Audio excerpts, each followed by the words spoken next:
से कार्यक्रम की चौथे सत्र की शुरुआत हो रही है। हमारे सभी सम्मानित विद्वानगण प्रांगण में विराजमान हो चुके हैं। आप सब जो यहाँ वहाँ बैठे हैं कृपया अपना स्थान छोड़ें और पांडाल में पधारें। मूकमाटी के बारे में आपने आज दिन भर सुना। आज दिन भर ये माटी बोलती रही और ये केवल इसलिए नहीं बोलती रही कि इसे बोलना है, बल्कि कारण ये था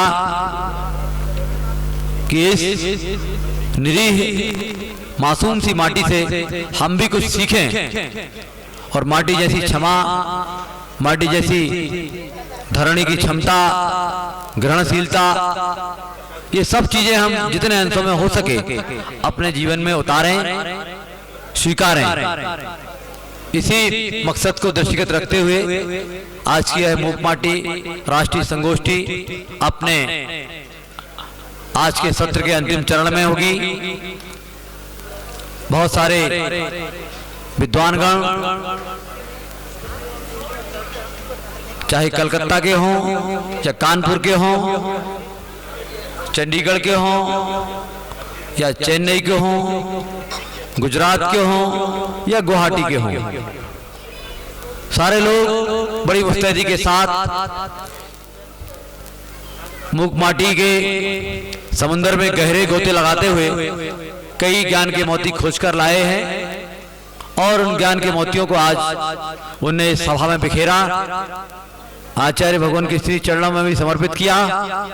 कुछ और विद्वान प्रतीक्षा में हैं कि अब वो भी अपनी बात मंच के माध्यम से पूरे देश को देंगे।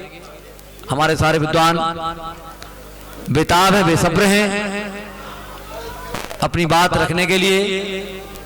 आप कृपया शीघ्रता से पधारें ताकि वो बात आप तक पहुंच सके और उनकी बेसब्री दूर हो सके।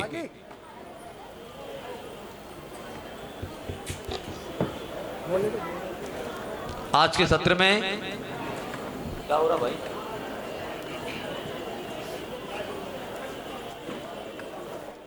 हमारे बीच में कर्नाटक के बेलगांव से, वास्तविक नाम बेलगाम नहीं है, बेलगांव ही है, तो कर्नाटका के बेलगांव से बहन जी पधारी हैं।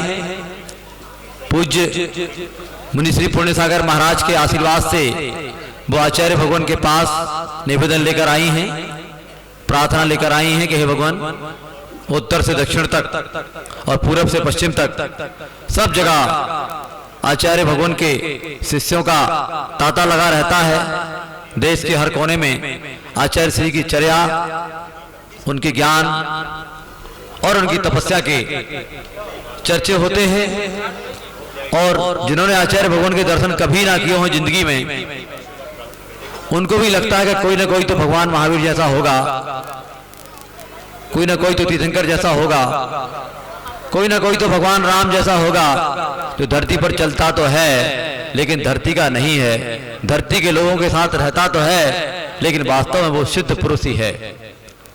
यह सोचकर लोग दर्शन करने चले आते हैं हजारों हजार किलोमीटर दूर से, कोई अमेरिका से, कोई सिंगापुर से, कोई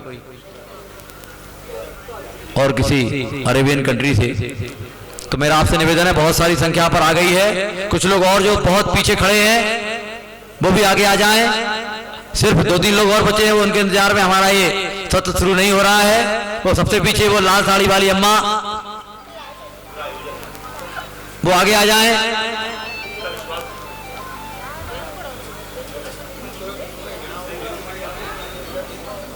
शीघ्रता से आ जाएं। पीछे कुर्सी पर बैठी है नीली साड़ी वाली माता जी, वो भी आगे आ जाएं। आप ही 2 लोग बचे हो जिनके लिए पूरी सभा इंतजार कर रही है, कृपया शीघ्रता से आगे आ जाएं।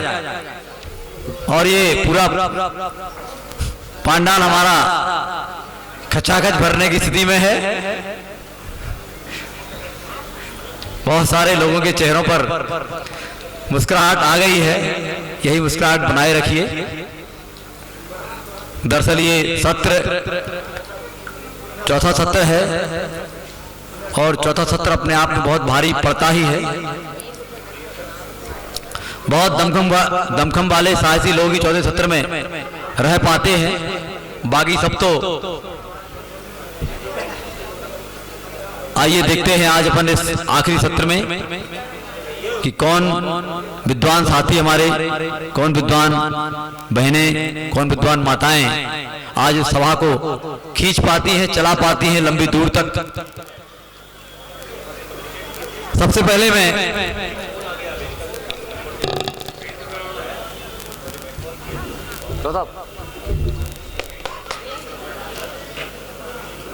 शुरू करें क्या? कह रहे थे अरे भैया एक बहन का फोन उसके लिए धन्यवाद दे रहे हैं कि हमारे गुरुदेव के सामने आपने हमारा उल्लेख कर ये बहन का फोन है, नंबर हड़बड़ाया। Thank you. ऐसा होता है, उनको बुला दो, सच्चाई बता रहा हूँ आपको। ठीक, यू विल नॉट बिलीव। चलिए सबसे पहले शुरुआत में कहाँ बिठाना है, आचार्य भगवान के श्री चरणों में 4 पंक्तियां समर्पित करते हुए मैं आवाज दूंगा। कर्नाटक से पधारी बहन आरती अन्ना साहिब बंगारे कि प्यास लगती है तो पनघट की याद आती है। पंक्तियों पर जरा गौर करिएगा। प्यास लगती है तो पनघट की याद आती है और लाज लगती है तो घूंघट की याद आती है। प्यास लगती है तो पनघट की याद आती है और लाज लगती है तो घूंघट की याद आती है, मगर जब बात होती है जगत में चलते फिरते भगवंतों की, मगर जब बात होती है जगत में चलते फिरते भगवंतों की, तो हे गुरुवर बस तेरी ही तस्वीर उभर आती है। हे गुरुवर बस तेरी ही तस्वीर उभर आती है। ऐसे हमारे गुरुवर, और इन्हीं पंक्तियों के साथ मैं आवाज दे रहा हूं बहन आरती को कि आएं और कर्नाटक के बेलगांव से भोपाल तक की यात्रा के जो आपके संस्मरण हैं उनको पंक्तियों में दोहराएं। आइए। ये बैठे डॉक्टर भाई।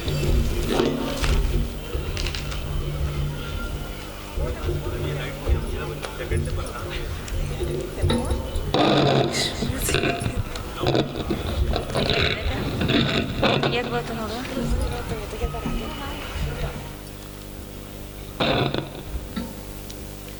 बोलिए आदिनाथ भगवान की जय। बोलिए आचार्य गुरुवर विद्यासागर मुनि महाराज की जय। समस्त गुरु संघ की जय। विद्यासागर ರಿಗೆ ನಮಿಸುತ್ತೀರೆ, ಬಾಳಿಗೆ ಹೊಸತನ ತೋರುತ್ತೀರೆ। ವಿದ್ಯಾಸಾಗರರಿಗೆ ನಮಿಸುತ್ತೀರೆ, ಬಾಳಿಗೆ ಹೊಸತನ ತೋರುತ್ತೀರೆ। ಕರ್ಮಗಳೆಲ್ಲವೂ ಕಳೆಯುತ್ತೀರೆ, ಧರ್ಮದ ಬಾಗಿಲು ತೆರೆಯುತ್ತೀರೆ, ಧರ್ಮದ ಬಾಗಿಲು ತೆರೆಯುತ್ತೀರೆ। ಅಜ್ಞಾನವೆಂಬ ಮುಸುಕನು ಜಾರಿಸಿ ಸುಜ್ಞಾನವನ್ನು ಬೆಳೆಸಿದರು।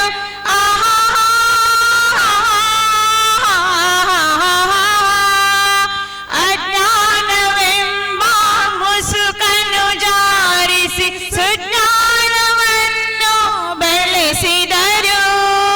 ಮನೆ ಮನೆಗಳಲ್ಲಿ ಮನ ಮನಗಳಲ್ಲಿ ಮನೆ ಮನೆಗಳಲ್ಲಿ ಮನ ಮನಗಳಲ್ಲಿ ಧರ್ಮದ ರುಚಿಯ ತೋರಿದರು, ಧರ್ಮದ ರುಚಿಯ ತೋರಿದರು। ವಿದ್ಯಾಸಾಗರರಿಗೆ ನಮಿಸುತ್ತೀರೆ, ಬಾಳಿಗೆ ಹೊಸತನ ತೋರುತ್ತೀರೆ। ಕರ್ಮಗಳೆಲ್ಲವೂ ಕಳೆಯುತ್ತೀರೆ, ಧರ್ಮದ ಬಾಗಿಲು ತೆರೆಯುತ್ತೀರೆ, ಧರ್ಮದ ಬಾಗಿಲು ತೆರೆಯುತ್ತೀರೆ। ಶ್ರೀ ಮುನಿರಾಜರ ಪಾದ ಸ್ಪರ್ಶದಿ ಈ ನಾಡು ಪಾವನವಾದಂತೆ।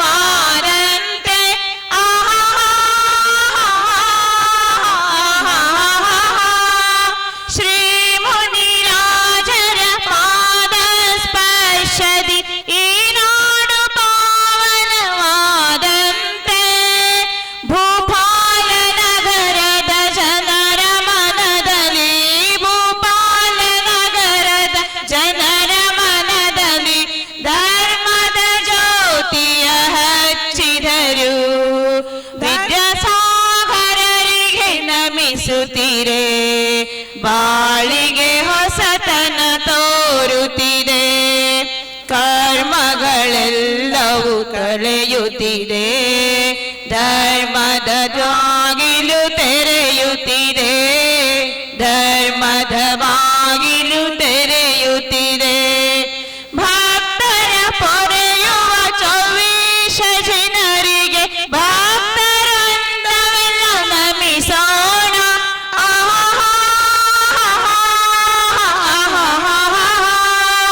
ಭಕ್ತರ ಪೊರೆಯುವ ಚೌವೀಶ ಜನರಿಗೆ ಭಕ್ತರೊಂದವೆಲ್ಲ ನಮಿಸೋಣ. ಗುರು ವಿದ್ಯಾಸಾಗರರ ಚರಣಕ್ಕೆ ನಮಿಸುತ್ತ ಗುರುವೃಂದಕ್ಕೆ ನಮಿಸೋಣ. ವಿದ್ಯಾಸಾಗರರಿಗೆ ನಮಿಸುತ್ತಿದೆ, ಬಾಳಿಗೆ ಹೊಸತನ ತೋರುತ್ತಿದೆ, ಕರ್ಮಗಳೆಲ್ಲವೂ ಕಳೆಯುತ್ತಿದೆ, ಧರ್ಮದ ಬಾಗಿಲು ತೆರೆಯುತ್ತಿದೆ, ಧರ್ಮದ ಬಾಗಿಲು ತೆರೆಯುತ್ತಿದೆ, ಧರ್ಮದ ಬಾಗಿಲು ತೆರೆಯುತ್ತಿದೆ. ಜೈ ಜಿನೇಂದ್ರ, ಜೈ ಜಿನೇಂದ್ರ.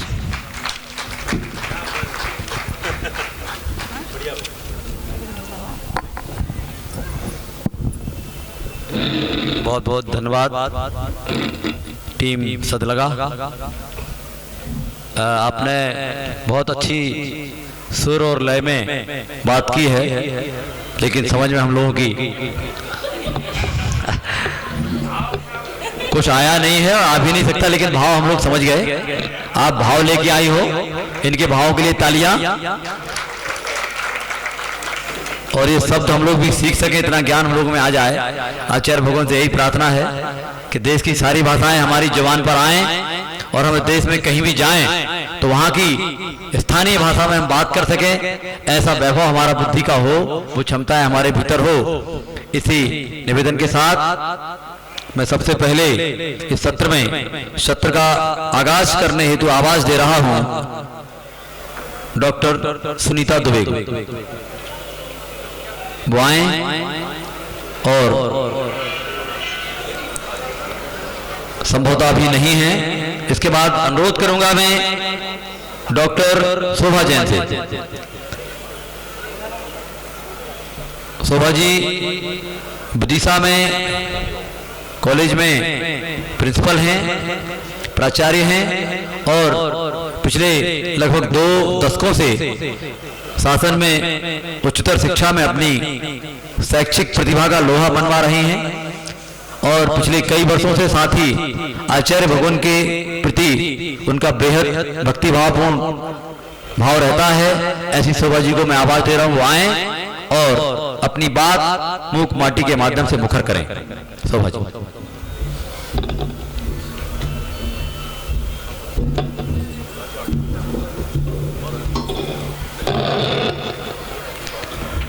परम पूज्य संत शिरोमणि आचार्य गुरुवर विद्यासागर जी महाराज की आचार्य संघ की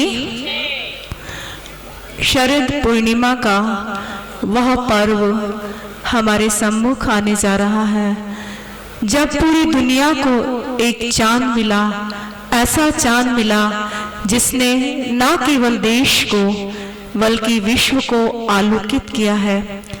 हम उन्हीं संत के चरणों में नमन करते हैं, उनकी मूक माटी को नमन करते हैं।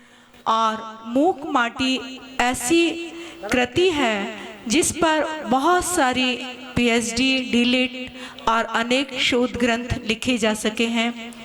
ऐसी मूक माटी जिसका यदि हम एक अंश भी ले लें तो वो हमारे जीवन के लिए यथार्थ रूप में ग्रहण करने योग्य हो सकता है।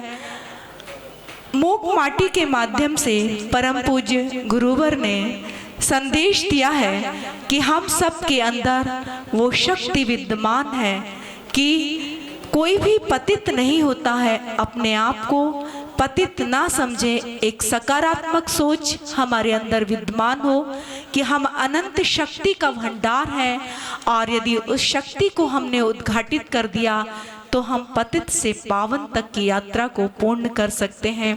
इन्हीं भावों को व्यक्त किया है परम पूज्य आचार्य गुरुवर ने। चूँकि समय सब दिन भर बहुत व्यस्त रहे, बहुत सुनने की स्थिति में नहीं है, इसलिए एक एस्पेक्ट मैंने उसको चुना है स्त्रियों के बारे में, जो परम पूज्य गुरुवर ने लिखा है आदर्श स्त्री समाज का। उसी तत्व को लेकर मैं अपना पत्र यहाँ वाचन करूँगी। स्त्रियों को जो कि पतित समझा गया, बीच में मध्यम काल ऐसा आया जब कवियों ने कहा कि अवला जीवन हाय तुम्हारी यही कहानी, आंखों में है दूध, आंचल में है दूध और आंखों में है पानी। उस समय ऐसी स्थिति स्त्रियों की थी, स्त्री एक बंदी गृह में मात्र रह गई थी। लेकिन हमारे परम पूज्य गुरुवर ने स्त्रियों को बहुत ऊंचा स्थान दिया है। हमारी एक पूजा की पंक्ति में भी जब आता है कि संसार में विश्वेल नारी तजी गए जोगीश्वरा, मैंने परम पूज्य गुरुवर प्रमाण सागर जी से एक प्रश्न पूछा था कि नारी जो कि तीर्थंकरों तक को जन्म देती है, महान पुरुषों की जननी होती है, उसी नारी के बारे में ऐसा क्यों लिखा गया? परम पूज्य गुरुवर ने कहा कि नारी के बारे में नहीं, उसकी भोग लिप्सा के बारे में मनुष्य की लिखा गया है। नारी तो केवल एक शब्द दिया गया है। तो परम पूज्य गुरुवर ने नारी को बहुत ऊंचा स्थान दिया है और नारी को इतना ऊंचा स्थान दिया है, उसी के संदर्भ में कुछ वाक्यांश में यहाँ कहना चाहती हूँ कि माँ की ममता महान होती है, माँ का वात्सल्य महान होता है। और परम पूज्य गुरुवर ने इन शब्दों में व्यक्त किया है, अपने हो या पराये भूखे प्यासे बच्चों को देख, माँ के हृदय में दूध रुक नहीं सकता, बाहर आता ही है उमड़कर, इसी अवसर की प्रतीक्षा रहती है उस दूध को। यहाँ पर माँ की ममता, माँ का वात्सल्य, माँ को इसीलिए धरती की संज्ञा दी गई है। जैसे धरती सहनशील होती है, वैसे ही माँ भी सहनशील होती है। और परम पूज्य गुरुवर ने कहा कि स्त्री हमेशा पुरुष के अधीन भी होती है, लेकिन हमेशा पाप से डरती रहती है और पुण्य का संचय करती रहती है। हम जिस भी सभा में जाते हैं, परम पूज्य गुरुवर की सभा में भी हम देखते हैं कि पुरुष की अपेक्षा स्त्रियों की संख्या ज्यादा होती है। चौके में भी पड़गाहन में देखते हैं कि पुरुषों की अपेक्षा स्त्रियों की संख्या बहुत ज्यादा होती है, क्योंकि पुरुषों में संस्कार का बीज डालने वाली स्त्री ही होती है, बच्चों में संस्कार का बीज डालने वाली स्त्री ही होती है। स्त्री यदि पुण्य करती है तो वो पुण्य का बीज आगे प्रतिफलित अवश्य ही होता है। परम पूज्य गुरुवर के शब्दों में, प्रतिपल पतंत होकर भी पाप की पालड़ी भारी नहीं पड़ती, पल भर की इनमें पाप भीरुता पलती रहती है, अन्यथा स्त्रियों का नाम भीरू क्यों पड़ा? भीरू इसलिए कि पाप से डरती हैं स्त्रियां। कोई छोटा पाप भी करती हैं तो डर जाती हैं कि इसका फल हमको बहुत बुरा मिलेगा। परम पूज्य गुरुवर ने इन्हीं शब्दों में कहा। और परम पूज्य गुरुवर ने कहा कि स्त्रियां कुल वर्धिनी होती हैं, उभय कुल वर्धिनी होती हैं, दोनों कुलों को रोशन करती है। मायका और ससुराल पक्ष दोनों कुलों को रोशन करने वाली यदि कोई होती है तो वो माँ होती है, वो स्त्री होती है, वो नारी होती है। परम पूज्य गुरुवर के शब्दों में, उभय कुल वर्धिनी, उभय लोक सुख सर्जनी, सौ पर हित संपादिका, कहीं रहकर किसी तरह भी हित का दोहन करती रहती, सो दुहिता कहलाती। परम पूज्य गुरुवर ने कहा कि स्त्रियों के ऊपर दोहरी जिम्मेदारी होती है, ससुराल पक्ष को रोशन करने की, मायके पक्ष को रोशन करने की, दोनों जिम्मेदारी स्त्री के कंधों पर होती है। नारी को जैसे कि बताया गया कि वो भोग्य होती है, कई लेखकों ने लिखा कि भोगने की वस्तु होती है, लेकिन परम पूज्य गुरुवर कहते हैं कि नारी भोग्या नहीं होती है, वह पुरुष की मार्ग सहचरी होती है, पुरुष का पथ प्रदर्शन करती है, पुरुष के साथ कंधे से कंधा मिलाकर चलती है। वह केवल अंगना नहीं है, परम पूज्य गुरुवर के शब्दों में अंगना नहीं है, परंतु वह तो समुचित मात्र शक्ति का द्योतक है। इसलिए परम पूज्य गुरुवर ने कहा कि माँ का हमेशा सम्मान होना चाहिए। परम पूज्य गुरुवर के शब्दों में स्वीकार करती हूँ मैं अंगना हूँ, परंतु मात्र अंग ना हूँ और भी कुछ हूँ मैं। नारी पुरुषों को धर्म अर्थ काम मोक्ष इन चारों पुरुषार्थों में संयत बनाती है। वह घर की तिजोरी होती है, उस तिजोरी को कैसे खर्च किया जाए उसका मार्ग नारी ही बताती है। वह फिजूल खर्ची से पुरुष को रोकती है। हम व्यावहारिक जीवन में देखते हैं कि नारी पुरुषों से छुपकर भी कुछ बचाती है। ये हालांकि होना नहीं चाहिए, लेकिन वो उसकी भावना अच्छी होती है। उस द्रव्य का उपयोग वह संकट काल में निकाल कर दे देती है, उसी पुरुष को दे देती है कि ये हमारे पास रखा हुआ है, ये बचत की राशि है, इसको आप संकट काल में खर्च कर सकते हैं। परम पूज्य गुरुवर के शब्दों में संग्रह वृत्ति और अपव्यय रोग से पुरुष को बचाती है सदा। अर्जित अर्थ का समुचित वितरण करके दान पूजा सेवा आदि सत्कार्यों को गृहस्थ धर्मों को सहयोग दे पुरुष से कराकर धर्म परंपरा की रक्षा करती है। धर्म परंपरा की रक्षा कौन करती है? नारी ही करती है। दान पूजा सेवा आदि कार्यों में पुरुष को लगाती है कौन? नारी ही लगाती है। हम व्यावहारिक जीवन में भी देखते हैं, बहुत सारे परिवारों में देखते हैं कि जहां पुरुष देव दर्शन के लिए भी नहीं आते हैं, लेकिन यदि नारी ऐसी आ जाए, धार्मिक भावना पूर्ण आ जाती है, तो पुरुष को भी सन्मार्ग पर लगा देती है, धर्म के मार्ग पर लगा देती है। तो इस प्रकार नारी की महिमा बहुत महान होती है। इन शब्दों को हमारे परम पूज्य गुरुवर ने मूक माटी के माध्यम से चित्रित किया है। लेकिन एक और हम देखते हैं कि नारी का कई जगह बहुत शोषण हो रहा है, उस पर अत्याचार हो रहा है, दहेज के रूप में दानव उभर रहा है। परम पूज्य आचार्य गुरुवर ने भी लोभी मानव की वृत्ति का चित्रण किया है। पाड़ी ग्रहण संस्कार को धार्मिक संस्कृति का संरक्षक एवं उन्नायक माना है, परंतु खेद है कि लोभी पापी मानव पाड़ी ग्रहण को ही प्राण ग्रहण का रूप दे देते हैं। ये लोभी मानव की वृत्ति को भी परम पूज्य गुरुवर ने समसामयिक समस्या दहेज समस्या को भी बहुत सुंदर रूप में मूक माटी में प्रस्तुत किया गया है। मूक माटी ऐसा महाकाव्य है कि एक एक छंद बहुत बहुमूल्य है। उसको यदि हम गहराई से पढ़ें, अपने जीवन में यदि अंश मात्र भी उतारें, तो हमारा जीवन सार्थक हो सकता है। ये तो मैंने स्त्रियों का बताया। एक और मुझे एक बहुत अच्छा सूत्र लगा कि परम पूज्य गुरुवर ने कहा कि प्राण दंड, फांसी का दंड नहीं दिया जाना चाहिए, क्योंकि मनुष्य के सुधरने का अवसर ही समाप्त हो जाता है। परम पूज्य गुरुवर की ये भावना है कि मनुष्य कितना भी निकृष्ट क्यों ना हो, कभी ना कभी उसके मन में आत्मा कचोटती है और उसके सुधार का अवसर उसको खुला रहना चाहिए, और हो सकता है कि वह अपने जीवन को सुधार कर परम पूज्य पद को भी प्राप्त कर सकता है। इतिहास में, पुराणों में हम कई आख्यान ऐसे पढ़ते हैं, अंजन से निरंजन बन गए।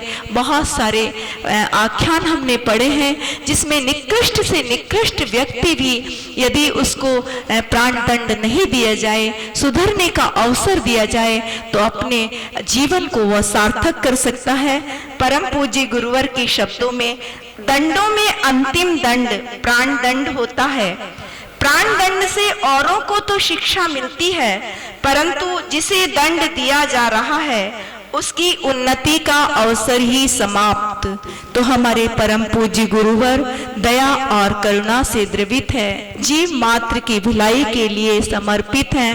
और ये जो मूक माटी महाकाव्य उनके अंतर की अभिव्यक्ति है, और उन्होंने लिखा नहीं है, लखा है, इसको अपने जीवन में लखा है, और वो लखा हुआ हुई साक्षात रूप में हमारे सामने आया है।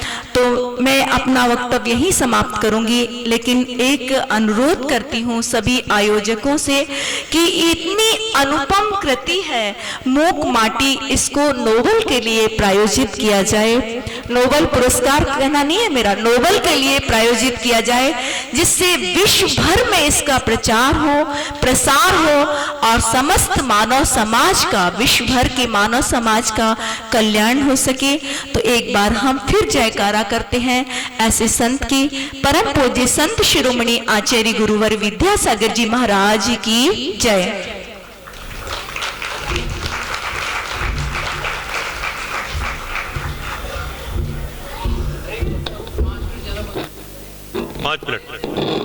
5 मिनट बिल्कुल सब बताइए, नाम बता फटाफट बता दें। ये ना यहाँ एक व्यवस्था दे रहे हैं हम यहाँ पर। अभी इस संगोष्ठी को बहन अभी यहाँ पर अपना वक्तव्य प्रस्तुत कर रही थी, और एक विश्व स्तर का, ग्लोबल लेवल का एक बिल्कुल प्रस्ताव रख दिया कि नोबेल पुरस्कार के लिए इसे प्रस्तुत किया जाए। मूक माटी महाग्रंथ को मैं कहता हूँ उसके पहले एक सबसे बड़ा नोबेल पुरस्कार ये होगा, जिनको भी नोबेल पुरस्कार मिलता है उनके पास मूक माटी की प्रति पहुंचाई जाए और उनसे कहा जाए कि एक बार मूक माटी पढ़े। कोई दिक्कत की बात नहीं है, वो तो स्वयं पुरस्कृत ग्रंथ है अपने आप में, और कोई संदेह की बात इसमें है ही नहीं। बहुत बहुत आपको धन्यवाद। मैं बिना किसी अंतराल के आमंत्रित करना चाहता हूं डॉक्टर उर्मिला द्विवेदी को। उर्मिला जी उपस्थित है यहाँ पर, कृपया पधारें और अपना विषय बताकर, नाम का उल्लेख मैंने कर दिया है, मैं कोई अंतराल उत्पन्न नहीं करना चाहता। 5 मिनट में हमारे यहाँ पर सम्मानित जो बड़े बैठे हुए हैं वो संकेत करेंगे। आप, हम चाहते हैं कि क्षमा करें, 5 मिनट में अपनी बात आपको कहनी है। ठीक है सर, आप एक व्यवस्था दे देते हैं, इसमें कोई दबाव की बात नहीं है, ये सद्भाव की बात है, ठीक है ना, इसमें कोई दिक्कत नहीं।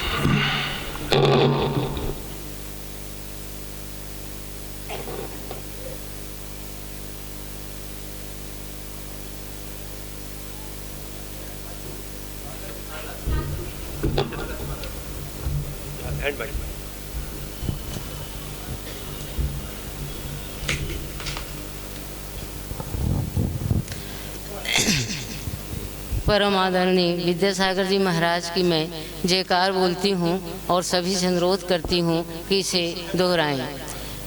टॉपिक मेरा है मूक माटी एक जीवन दृष्टि। मूक दे दीजिए।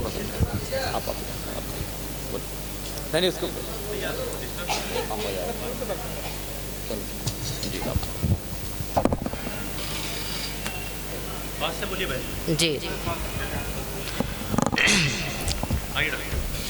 यहाँ पर उपस्थित मेरे सभी विद्वान भाइयों, बहनों, माताओं, बच्चे, बच्चियों, मुझे मेरा परम सौभाग्य है कि मुझे यह अवसर मिला कि मैं कुछ बात आपसे कह सकूं।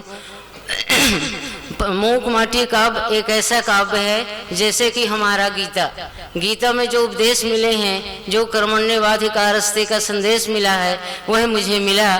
मैं बहुत, मेरे जो स्कॉलर है शालिनी गुप्ता, उसने आचार्य जी के ऊपर PhD किया इसी काव्य के ऊपर, मैं उसकी गाइड रही। जब वो मेरे पास आई तो मैंने कहा कि तुम इस चीज़ को, इस ग्रंथ में क्या देखा तुमने? कहा मैडम आप यदि देख लेंगी तो आप मुझे बिना आँख मूंद के कह देंगी कि चलो मैं तुमको अपना स्कॉलर बनाती हूँ। मैंने एक ही रात में उसको पढ़ डाला। उसके 4 खंड हैं, लेकिन एक खंड को पढ़ के ही मुझे लगा कि धन्य है वो पुरुष जो इस भारत भूमि पर पैदा हुआ, धन्य है वो महापुरुष। मैं सत उनको नमन करती हूँ।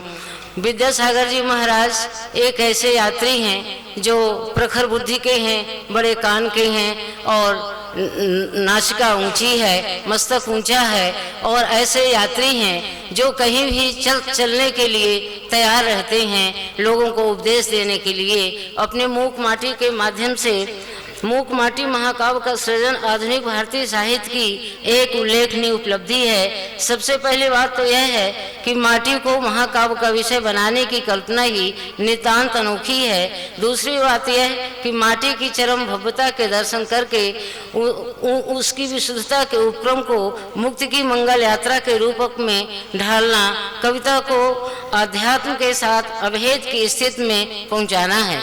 इसलिए आचार्य जी विद्यासागर जी की कृति मूक माटी मात्र कवि कर्म नहीं है, यह एक दार्शनिक संत की आत्मा का संगीत है। संत जो साधना के जीवंत प्रतिरूप हैं और साधना से आत्म सद्बुद्धि की मंजिलों पर सावधानी से पग रखते हैं, लोक मंगल को यह बात देखने को मिलती है।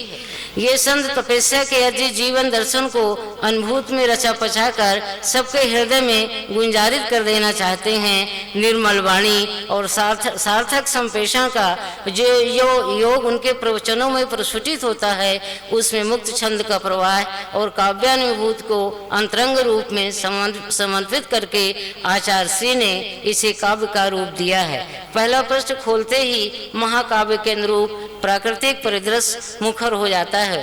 सीमातीत शून्य में नीलिमा बिछाई और इधर नीचे निरी नीरवता छाई। भानु की निद्रा टूट तो गई है, माँ की मार्दव गोद में प्राची के अधरों पर मंद मधुरिमा मुस्कान है। मुझे लगता है कि आचार्य जी विद्यासागर जी नग्न पद यात्री एवं करुणा और अहिंसा के समर्थक आचार्य हैं। राग द्वेष मोह आदि से दूर, इंद्रियजित नदी की तरह प्रवाहमान, पक्षियों की तरह स्वच्छंद निर्मल स्वाधीन और चट्टान की तरह अविचल, कविता की तरह रम उत्प्रेरक और कोलाहल से दूर, जगत मोहिनी से असंप्रक्त तपस्वी हैं, जिनके जीवन का राग द्वेष सब रीत गया है, माया ममता के भ्रम का कलयुग बीत गया है। बहुत जल्दी करूँगा।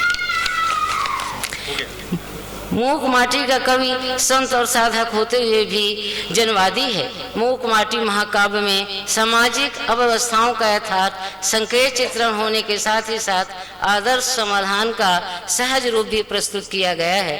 अब धन संग्रह नहीं, जन संग्रह करो, बाहुबल मिला है तुम्हें, करो पुरुषार्थ सही, प्रताप की पहचान करो सही, परिश्रम के बिना तुम नवनीत का गोला निगलो भले ही, कभी पचेगा नहीं। वह आचार्य जी ने स्वयं इस महाकाव्य के उद्देश्य और प्रकाश डालते हुए कहा है, जिसने वर्ष जात कुल और अपनी व्यवस्था विधान को नकारा नहीं, परंतु जन्म के बाद आचरण के साथ अपनी उच्च भावना को इतना ज़्यादा बढ़ाया कि दुनिया अपने आप में चित्र को देख करके नतमस्तक हो जाती है और सामने देख करके तो लगता है कि क्या होता होगा।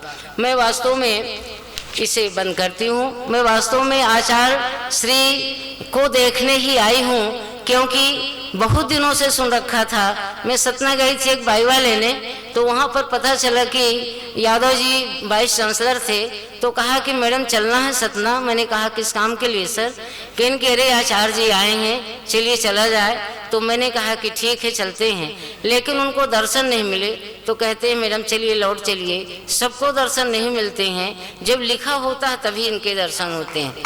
तो ऐसी भावना वाले ऋषि, ऐसी भावना वाले मैडम, मेरी एक छोटी बहन अभी बता गई कि महिलाओं के बारे में आचार्य जी ने मूक माटी में इसका विस्तार से विश्लेषण किया है कि महिला बिचारी द्रौपदी पुकारती रही धर्मराज की सभा में, पितामह की सभा में, अर्जुन जैसे पति की सभा में, और जो नीतिज्ञ हैं विदुर, उनकी सभा में कोई नहीं सुना।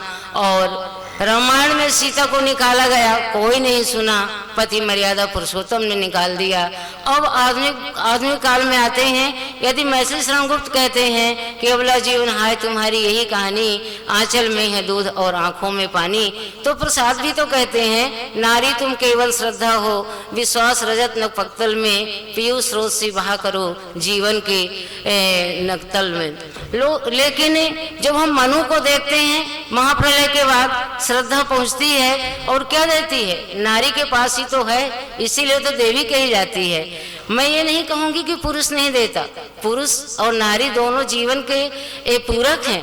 तो जब वो कहती है कि दया माया ममता लो आज, मधुरिमा लो अगाध विश्वास, हमारा हृदय रत्न स्वच्छ खुला है सदा तुम्हारे पास।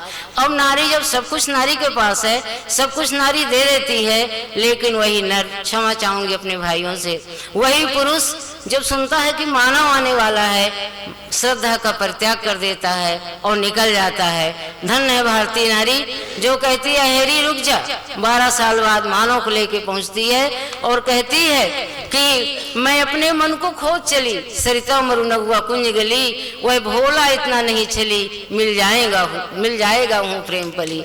बताइए कितना विश्वास, कितना सब कुछ है, लेकिन आज की दुर्दशा, अकेले आने में डर लगता है। मैं बहू को लेके आई हूँ, मैं सयानी हूँ, सब कुछ है, लेकिन लगता है कि एक पतली सी चैन पहन लो, कहीं उसी को न लूट ले जाए। हाँ, क्या बताएं कि क्या हो गया। वो गुप्त जी ने लिखा है बाहर उसमें भारत भारती में कि हम कौन थे, क्या हो गए और क्या होंगे अभी। बहन बहन ना रह जाए, भाभी भाभी ना रह जाए, माँ माँ ना रह जाए, तो क्या हमारी पढ़ाई लिखाई और क्या हमारा जंका मंका, कुछ नहीं। सबको सहयोग करना चाहिए और सबको कूदना चाहिए, बिना सामाजिक क्रांति के यह काम संभव नहीं है। धन्यवाद, मुझे टाइम बहुत कम दिया आप सबसे।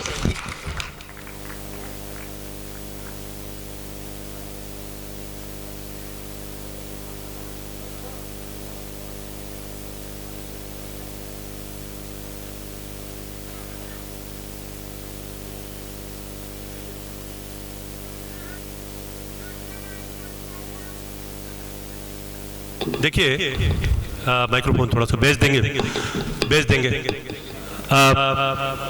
ये समय की सीमा की बात भी बड़ी रोचक है। दरअसल मैं बहुत आयोजनों में जाता रहता हूँ। थोड़ा सा रोचक भी हम लोग बनाकर चले और इसका बहुत दबाव और कोई इसमें तनाव में रहने की जरूरत नहीं। यहाँ पर मूक माटी के माध्यम से सारा तनाव जो है वो ढल जाए, इसके लिए हम आए हैं। तनाव बढ़ाने के लिए हम यहाँ पर नहीं आए। किसी भी बात पर, किसी भी स्तर पर आपने बहुत अच्छी बात कही, 5 मिनट की बात। एक आयोजन में क्या हुआ कि ये 5 मिनट की बात को मैं लगातार पूरे कार्यक्रम तक बोलता रहा। एक व्यक्ति घड़ी का कांटा देख रहा था, कार्यक्रम समाप्त हुआ तो बोले 5 मिनट आपको लेना है, ये बोलने में आपने 10 मिनट बर्बाद कर दिया है। तो हाँ, मतलब ऐसी स्थितियां भी देखिए, थोड़ा सा मनोविनोद की बात नहीं है।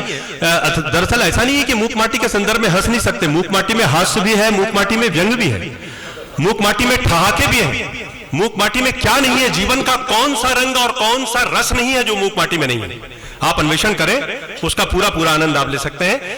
फिलहाल आपको मैं चाहता हूं कि थोड़ा सा बिल्कुल आप रिलैक्स जिसको बोलते हैं ना, उस तरह से आप बैठ करके इस सत्र का आनंद लें। एक सांस्कृतिक संध्या जैसा सत्र हम लोग जीते हैं, ठीक है। मैं दो टुकड़े उर्दू और फारसी के अल्फाज के साथ गुरुदेव के चरणों में यह आवाज जा रही है, ये संघ की ओर से। और मैं अभी सुधीर जी को बता रहा था, वो सज्जन, वो जो महानुभाव यहाँ पर आए हुए थे, महिमा मंडन की बात नहीं है। मुझे शिकागो से 3 बहनों का फोन आ गया, अमेरिका से।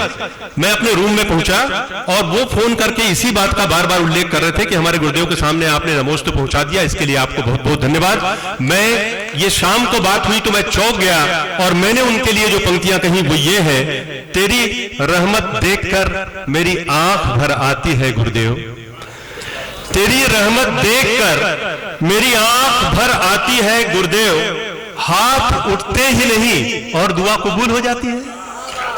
ये यहां प्रार्थना की बात ही क्या है मूक माटी की संगोष्ठी में?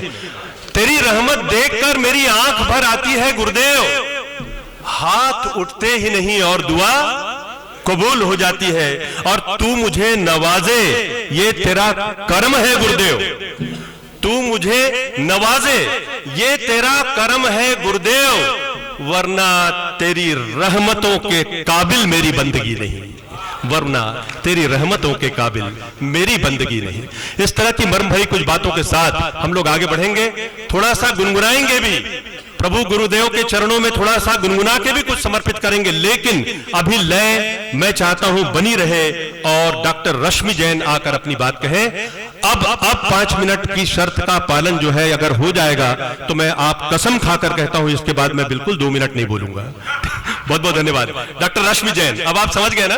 ठीक है, नहीं है, कोई बात नहीं। डॉक्टर नीलम जैन, बहुत अच्छी बात है, कल से इनका इन्वॉल्वमेंट देख रहा हूं मैडम का, विदेश में है, देश में भी, भारत से भी जुड़ी हुई है, बहुत वर्सेटाइल पर्सनालिटी है, बहुत अच्छा काम कर रही है। और कल प्रधानमंत्री जी के आगमन के समय जब प्रतीक्षा कर रहे थे तो मैडम को जानने और उनके काम को समझने का सौभाग्य मुझे मिला।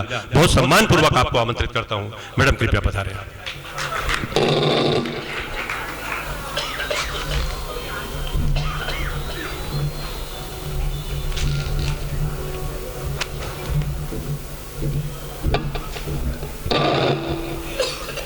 धन्यवाद।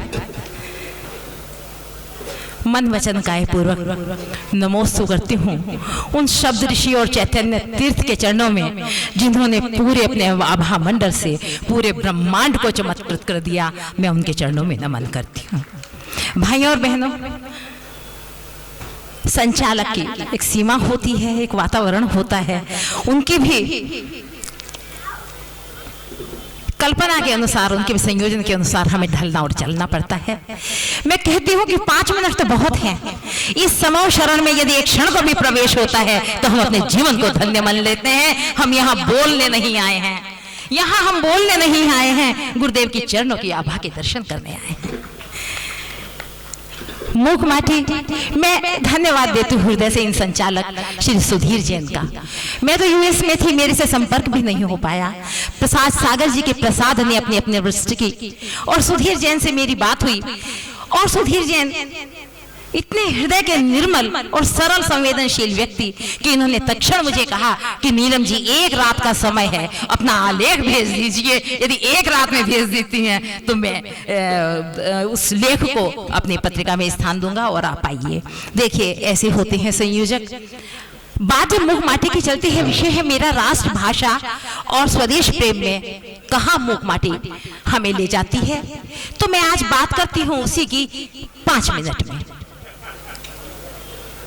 गुरुदेव उस मूक माटी की बात नहीं करते जो जमीन से नहीं जुड़ती, उस मूक माटी की बात नहीं करते जो पग पग में, जो एक पग की ठोकर से एक पग लगते ही अंतरिक्ष में उड़ने की कामना करते हैं, जो धूल बनती है, उस माटी की बात गुरुदेव नहीं करते। ऐसी धूल भरी आंधियों की मिट्टी की बात गुरुदेव नहीं करते। गुरुदेव बात करते हैं उस मिट्टी की जिसने खुदाई की जुदाई सही है, जो खुद कराई है मिट्टी, उस मिट्टी की बात करते हैं। ये वो शिल्पी हैं, ये वो शिल्पी हैं जो शिल्पकार के हाथों में मिट्टी बन कर गए और अमृत कलश बन के निखरे। और वो गुरुदेव हैं कि जो आज भी माटी के लौंदों को तपा तपा कर मंगल कलश बना रहे हैं। भाइयों और बहनों, उनके हृदय कमंडल से निकली हुई जो भी बातें हैं, वो व्यक्ति हैं जो आदिनाथ भगवान और महावीर भगवान की पूर्ण परंपरा को मूक माटी में भी जीते हैं और खुद भी जीते हैं। युग के बाद, आदिनाथ भगवान के बाद यदि आजीविका का, कला का और शिल्प का पूरा मानचित्र दिया है तो पूज्य गुरुदेव ने दिया है और मूक माटी के माध्यम से दिया है। भाषा का स्वर अगर सबसे पहले उठाया है, अगर विदेशी भाषा भगाओ आंदोलन के सूत्रधार इस दुनिया में कोई हैं तो भगवान महावीर थे। भगवान महावीर थे, उन्होंने कहा था देशी भाषा को अपनाओ। देशी भाषा की धड़कन, उसकी ऊर्जस्विता, उसकी जीवंतता, उसकी प्राणवंतता गुरुदेव ने पहचानी थी। और इसीलिए गुरुवर ने अपनी मूक माटी को राष्ट्र भाषा में ही नहीं लिखा, राष्ट्र भाषा में लिखी हुई कृतियां, जैसे उन्होंने लिखा कि कृति वो है जो कृति रहे, संस्कृति रहे, आगामी काल तक जीवित और जागृत, जीवित और जागृत। कृतियां बहुत जीवित रहती हैं, बार बार प्रकाशन होता है, भंडार भरे हुए हैं हिंदी के साहित्य के, लेकिन फिर भी हिंदी सिसक रही है। हिंदी बंदनी बनी हुई है, हिंदी वो रूप नहीं पा सकी, हिंदी वो समादर नहीं पा सकी। गुरुदेव ने कहा उस कृति के माध्यम से कि जिसमें संस्कृति रहे और वो संस्कृति जागरूक लोगों की रहे और जागृत होकर रहे, वही संस्कृति, वही कृति अमर है और वही कृति धन्य है। इसका पूरा माप, पूरा चार्ट गुरुवर ने बना कर दिया है। और आज बड़ी श्रद्धा के साथ नमन करती हूं कि किसी युग में यदि अहिंसा का पाठ पढ़ने गांधी जी श्रीमद राजचंद्र के पास गए थे और चिंतन के क्षणों में उन्होंने स्वीकारा कि अहिंसा को यदि मैंने कहीं सीखा है तो श्रीमद राजचंद्र से सीखा है, तो कल चिंतन के क्षणों में, आराम के क्षणों में, कभी चिंतन की और कभी अपने को पहचानने के क्षणों में यदि नरेंद्र मोदी खुद को देखेंगे तो यही कहेंगे अगर राष्ट्रभाषा का और राष्ट्र को इंडिया बनाने से रोकने का सही स्वरूप में सीख कर आया था, तो दिगंबर संत विद्यासागर जी के चरणों में सीख कर आया था। जिस स्टार्टअप स्टैंड अप इंडिया की बात हम करते हैं, वो स्टार्टअप इंडिया और स्टैंड अप इंडिया का पूरा रोड मैप, पूरा मानचित्र गुरुदेव ने दिया है। गुरुदेव ने दिया है। उन्होंने कहा ही नहीं, आज उनका हथकरघा, आज उनका शिल्प की तरफ हमको भेजना कोई एक आयोजन नहीं है। ये वो चरखा है महात्मा गांधी का, जिसने सबको एकता का सूत्र दिया था।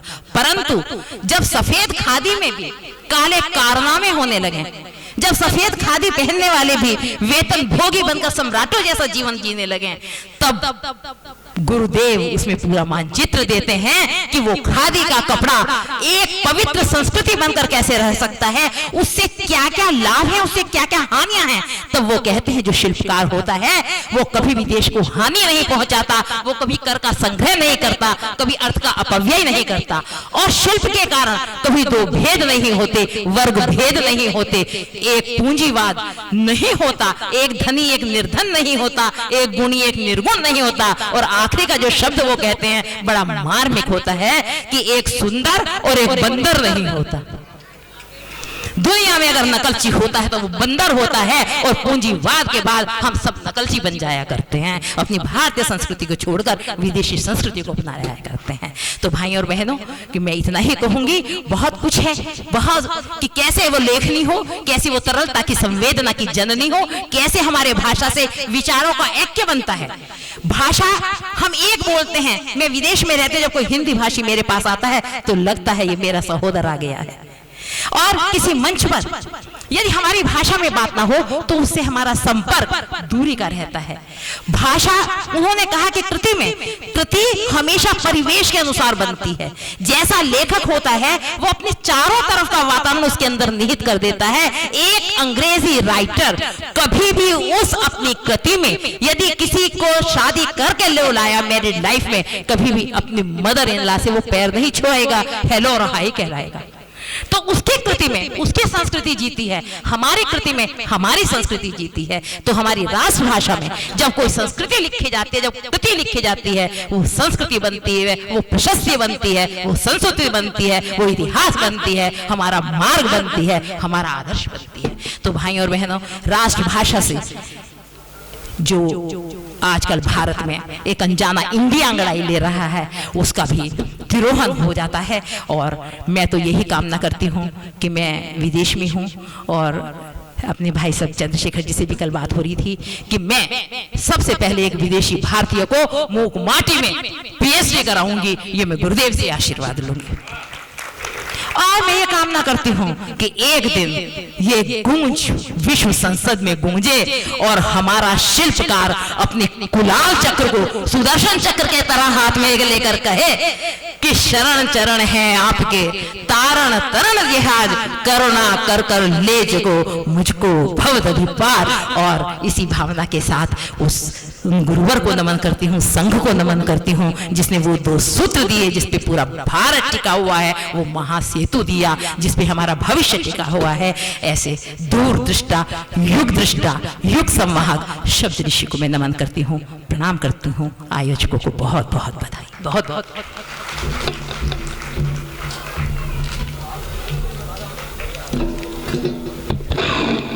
एक बहुत प्रभावशाली वक्तव्य और मर्मस्पर्शी विचार, वो तो मनोविनोद के लिए मैंने इसके पहले थोड़ी सी बात कह दी, वरना मैं कॉन्स्टेंटली पूरी तरह से जुड़ा हुआ हूँ संगोष्ठी में क्या चल रहा है। कृति और संस्कृति की बात आपने कही, मानवता के महामंगल के परम मंगल अनुष्ठान का नाम है मूक माटी महाकाव्य। और कृति और संस्कृति तब जीवित रह सकती है जब साहित्य की मूल परिभाषा के इर्द गिर्द वो पूरा ग्रंथ रहे, वो पूरी रचना रहे। इसलिए आचार्य विद्यासागर जी महाराज ने, मेरे को तो सारी पंक्तियां मुखाग्र है, सौभाग्य मानता हूं अपने आप को, कंठ में बसी हुई, हृदय में बसी हुई, कि हित से जो युक्त समन्वित है उसे साहित्य माना है, हित से जो युक्त समन्वित है उसे साहित्य सहित माना है, और सहित का भाव ही साहित्य का ताना बाना है। हित से जो युक्त समन्वित है उसे सहित माना है, और सहित का भाव ही साहित्य का ताना बाना है। तात्पर्य यह है जिसके अध्ययन मनन अनुशीलन से सुख का समुद्भव संपादन हो। सच्चा साहित्य वही है, वरना सुख का राहित्य है वह सार शून्य शब्द झुंड। ये आचार्य विद्यासागर जी महाराज की जो पंक्तियां हैं, ये पंक्तियां सुनते समय आप चौंक से गए। साधारण सरल पंक्तियां जब पढ़ी जाती हैं तो आप उल्लसित हो जाते हैं, इसमें आप सोचने को विवश हो गए। इसलिए विवश हो गए, सार शून्य शब्द झुंड के माध्यम से न जाने कितनी अभिव्यक्तियां उभर कर सामने आ रही हैं, लेकिन साहित्य के सार को आत्मसात करने के बाद जो कुछ लिखा जा रहा है उसकी तादाद अधिक नहीं है, और उसमें प्रथम पंक्ति में है मूक माटी महाकाव्य। इसलिए हम इस पर महाचिंतन कर रहे हैं, महामंथन कर रहे हैं। मैं धन्यवाद देता हूं डॉक्टर नीलम जैन को, एक बहुत ही प्रभावशाली उनके वक्तव्य के लिए, उनके विचारों के लिए, और आमंत्रित करना चाहता हूं डॉक्टर मीना जैन को। यहां पर उपस्थित है ना मीना जी? डॉक्टर मीना जैन, हाँ, ये नाम मुझे पहले भी प्राप्त हुआ था। पहले के सत्रों में आप पधारिए। तब तक एक बात कह दूं मैं सबको, पहले के सत्रों में जिनका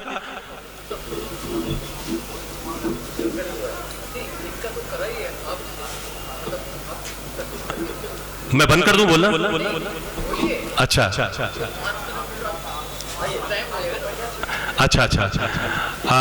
देखिए, आप मुझे किसी भी प्रकार का इंस्ट्रक्शन अगर मुझे देंगे तो कार्यक्रम मैं अपनी फितरत में नहीं कर पाऊंगा, अपने तेवर से नहीं कर पाऊंगा। ये मेरी अनिवार्य शर्त है, ये मेरी मूक माटी है, ठीक है? ये मेरी अपनी शैली है, मैं क्षमा चाहता हूं। और डॉक्टर मीना जैन को आमंत्रित करता हूं। डॉक्टर सुधीर जैन आगे का सूत्र संचालन करने के लिए आप कृपा कर पधारें। डॉक्टर मीना जैन प्लीज आप आइए। उनके आते तक के एक सूचना मात्र में दे रहा था, और राजनांदगांव से मैं इन्विटेशन पर यहाँ पर आया हुआ हूँ। अपनी शर्त पर अपनी तरह से ही अपनी बात में कहूंगा, और अपनी तरह से ऑडियंस में बैठकर सुनने के लिए भी मैं तैयार हूँ। मैं क्षमा चाहता हूँ इस बात के लिए। देश के 3-3 महामहिम राष्ट्रपति और प्रधानमंत्री के मंचों का कंपेयरिंग कर चुका व्यक्ति आपके सामने खड़ा है, जिसको 2-2 राष्ट्रपति पुरस्कार प्राप्त हो चुके हैं। कृपा करके आए डॉक्टर मीना जैन। सुधीर जैन जी, इसके बाद आप तारतम्य से बुला लें। आप प्लीज आप। परम श्रद्धेय आचार्य श्री विद्यासागर जी महाराज को सादर नमोस्तु, और मुनि संघ को सादर नमोस्तु। सभी विद्वज्जनों को प्रणाम। मूक माटी आचार्य श्री विद्यासागर द्वारा रचित ऐसा महाकाव्य है, जैसा कि उसका नाम मूक माटी। कहते हैं हमारी भाषा इतनी प्रभावशाली नहीं होती है जितना कि हमारा मौन प्रभावी होता है। वही बात मूक माटी स्वयं आचार्य श्री मानस तरंग में लिखते हैं कि मूक माटी जिसका प्रयोजन सामाजिक, शैक्षणिक, राजनीतिक और धार्मिक क्षेत्रों में प्रविष्ट हुई कुरीतियों को निर्मूल करना और युग को शुभ संस्कारों से संस्कारित कर भोग से योग की ओर ले जाकर संस्कृति, भारतीय संस्कृति को जीवित रखना है। और हम आए दिन मूक माटी के बारे में कहना धृष्टता ही होगी, क्योंकि वो तो जितनी बार हम पढ़ते हैं उतने अर्थों को प्रकट करती है। आचार्य श्री ने आज ही हमसे कहा था अपने प्रवचनों में कि जो छात्र हमारे विद्यालयों से पढ़ के निकलते हैं उनके रूप का और उनके दुख को व्यक्त किया था, लेकिन उन छात्रों को प्रथम गुरु कौन होती है? हमारी माता। और हमारी माता अगर उनको वो संस्कार देती है तो वो छात्र वैसे नहीं बन पाएंगे, क्योंकि गुरुजी बहुत ही अच्छे शब्दों में कहते हैं, सुत को प्रसूत कर विश्व के सामने प्रस्तुत करने मात्र से माँ का विश्रुत सार्थक नहीं होता है। सुत की सुसुप्त शक्तियों को जागृत करना होता है सत्संस्कारों से, और सुत की उन्नति में विग्रह का माथ उठता है माँ का, और सुत की अवनति में निग्रह का माथ झुकता है माँ का। अगर हमारी माएं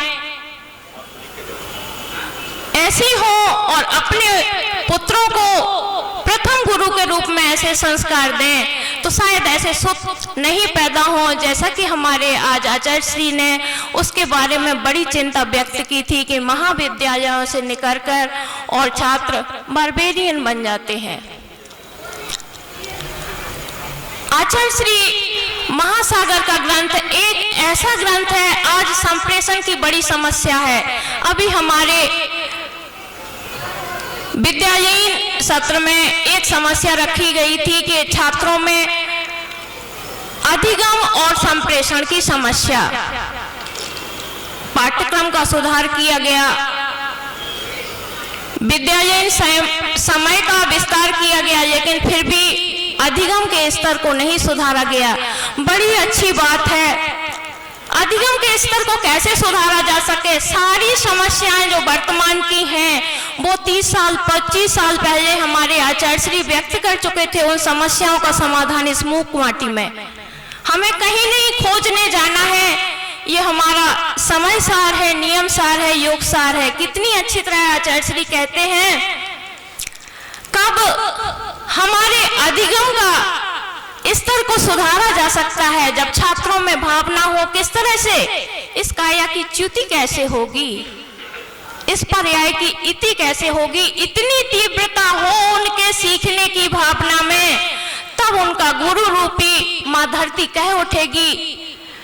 प्रत्येक सप्ताह में होती है अनगिन संभावनाएं, उत्थान पतन की। खसखस के दाने सा होता है वह बड़का बीज, समुचित क्षेत्र में उसका वपन हो और समयोचित खाद हवा पानी मिले तो एक दिन विशाल काय धारण कर बट के रूप में अवतार लेता है।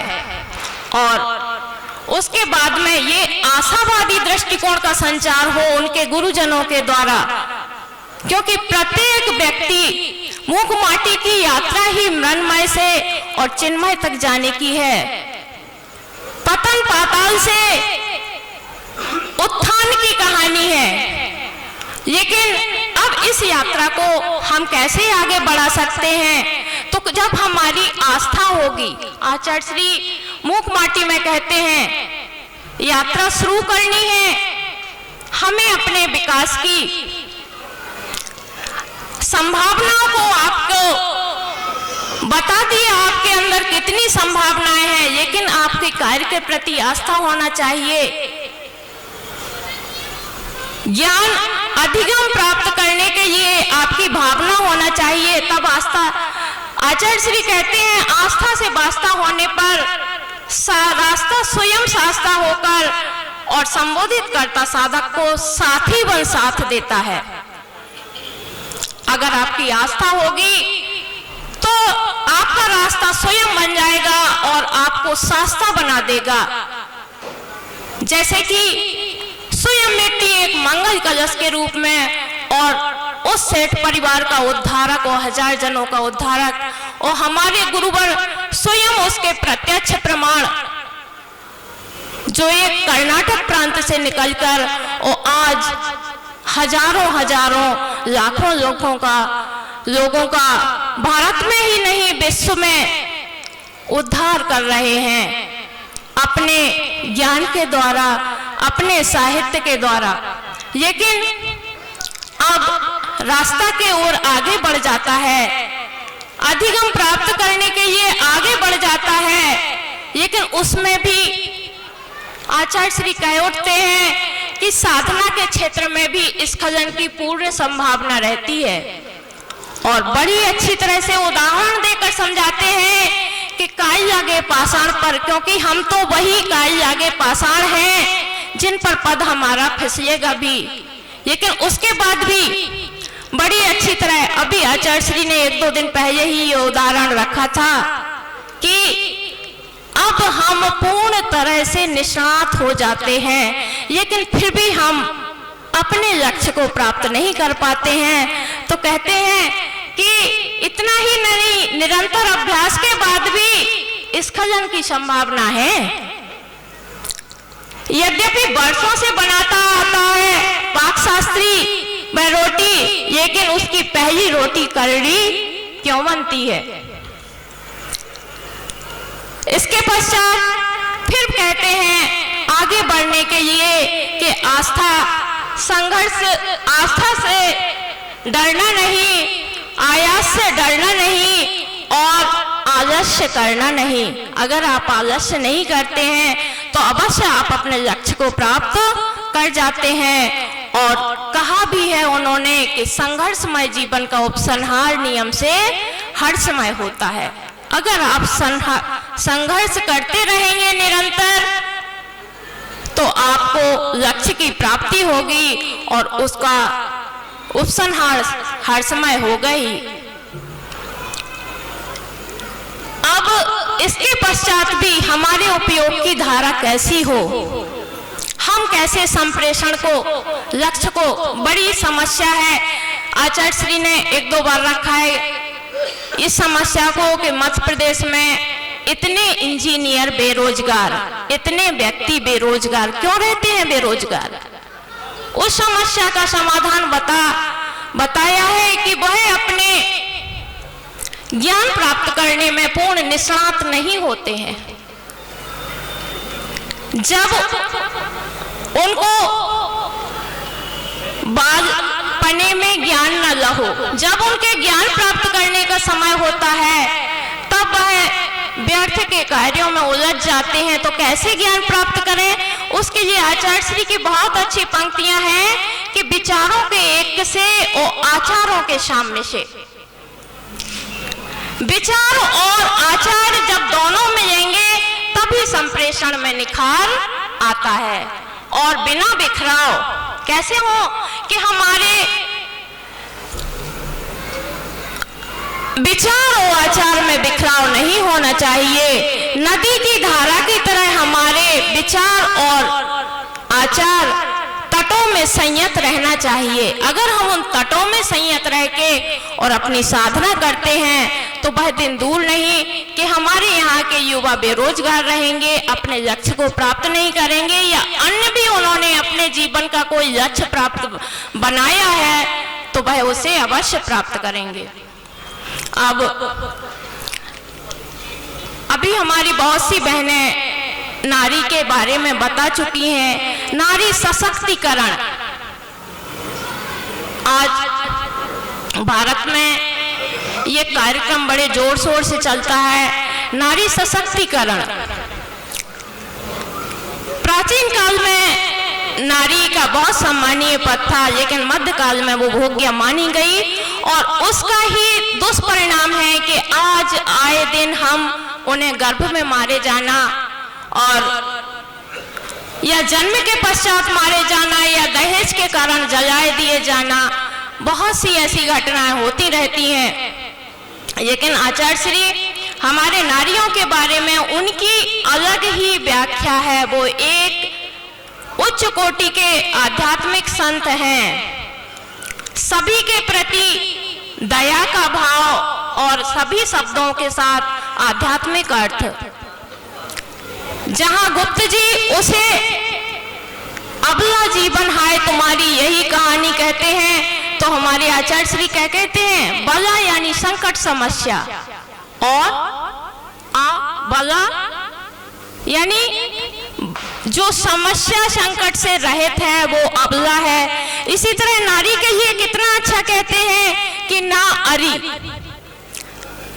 अरी जिसका कोई शत्रु नहीं है और ना आरी जो किसी को काटती नहीं है।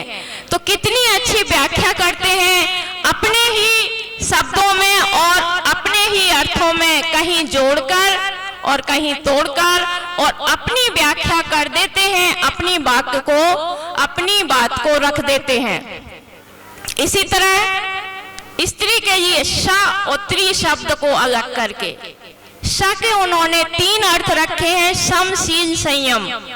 पुरुष को कुशल संयत बनाती है, सम में, शील में और संयम में, और त्री, ये तीनों अर्थ, इन तीनों में वह जब कुशल बनाती है तो वो स्त्री कहलाती है। तो नारी के बारे में, नारी सशक्तिकरण के बारे में अब तीसरी बात और मैं रखना चाहूंगी कि हमारे मुख्यमंत्री जी और प्रधानमंत्री जी आए दिन क्यों आते हैं, क्योंकि बहुत ही अच्छा राजनीतिक दिशाबोध दिया है, सभी के लिए संदेश है और मूक माटी में जब इस राजनीतिक दिशाबोध को उन्होंने पढ़ा होगा या सुना होगा बहुत ही अच्छे शब्दों में, क्योंकि उन्होंने कहा है शासक की सैया फूलवती नहीं सूल सीजा हो, अन्यथा राज सत्ता वह राजस्ता की रानी राजधानी बनेगी। कैसा होना चाहिए हमारा शासक? भोग लिप्सा में लिप्त नहीं होना चाहिए। इसी तरह पद प्राप्त करने के लिए आए दिन हमारी राजनीति में जोड़ तोड़ होती रहती है। आचार्य श्री मूक माटी में कहते हैं, पद वाले पदोपलब्धि हेतु हुई, पर को पददलित करते हैं, पाप पाखंड करते हैं। प्रभु से प्रार्थना है कि हम अपद ही रहें। तो ऐसी बहुत सी बातें हैं, लेकिन समय सीमा होने के कारण और मैं अपने वक्तव्य को यहीं समाप्त करती हूँ। आचार्य गुरुदेव के चरणों में सादर नमोस्तु, सविनय नमोस्तु और मुनि संघ को बहुत बहुत धन्यवाद मीना जी, बहुत ही अत्यंतपूर्ण आलेख आपका। इसके बाद मैं अनुरोध करूंगा, बहुत दूर से पधारे और हमारे पूरी संगोष्ठी में सबसे वयोवृद्ध, अस्वस्थ होने के बाद भी आचार्य श्री के दर्शन की उत्कट अभिलाषा में चेन्नई से चलकर भोपाल तक पधारे आदरणीय डॉक्टर बाला सुब्रमण्यम जी को तालियों के गड़गड़ाहट के बीच पधारेंगे आदरणीय सुब्रमण्यम साहब।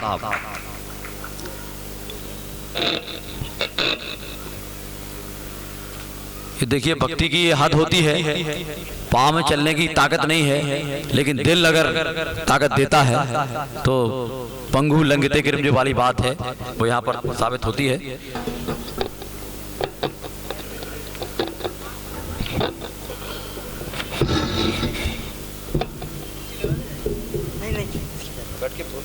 नहीं कड़ी में भी आ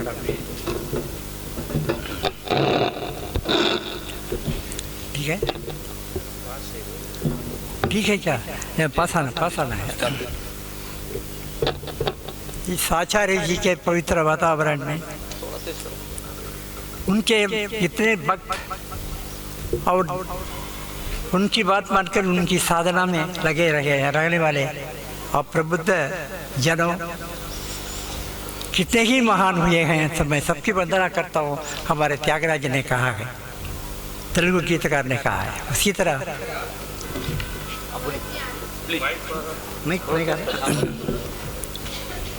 तो जितने ही महान लोग हैं तो हम सब लोगों की वंदना करेंगे।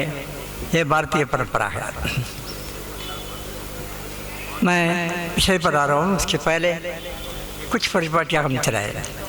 असल में मैं काश तमिलनाडु का हूँ, तिरुचिरापल्ली का हूँ, लेकिन चेन्नई में बसा हूँ। और तमिल माता ने मुझे जन्म दिया और उसके बाद मैं भी कच्ची मिट्टी था। मुझे ठोंक कर मंगल कलश बनना था। इसके लिए मुझे हिंदी में कुंभकार का काम किया था।